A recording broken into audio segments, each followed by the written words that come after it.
साथीहरू नमस्कार। गजब छ नेपाल। गणतन्त्र असफल बनाउन कतै गणतन्त्रवादी भनिएकाहरूको नेपथ्यमा कतै हात त छैन। शङ्का पो लाग्न थाल्यो। किनकि बाइलगाडाका कुरा गर्ने र राजालाई सिक्का चढाउनेहरू अहिले चाहिँ विलासी जीवन गणतन्त्रमा नै बिताइरहेको देखिन्छ। मधेस आन्दोलनबाट आएको संहितालाई कुरूप भए पनि फ्यालिने कुरा काठमाडौँको चौक चौकमा गरिरहेको देखिन्छ, साथै सामाजिक सञ्जालमा पनि देखिन्छ। तर त्यसलाई प्रतिरोधात्मक प्रतिक्रिया गर्ने न कुनै मधेसवादी सङ्गठन छ, न कुनै पार्टी छ।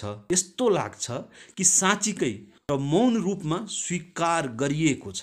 केही तराई मधेसी मूलका धार्मिक युवाहरू हामी मधेसी होइन खोइ कसको इसारामा भनिरहेको देखिन्छ। जसले ऊर्जा सङ्कटको निदान गर्यो कुलमान घिसिङ आज उसैलाई पदबाट विस्थापन गरेको देखिन्छ।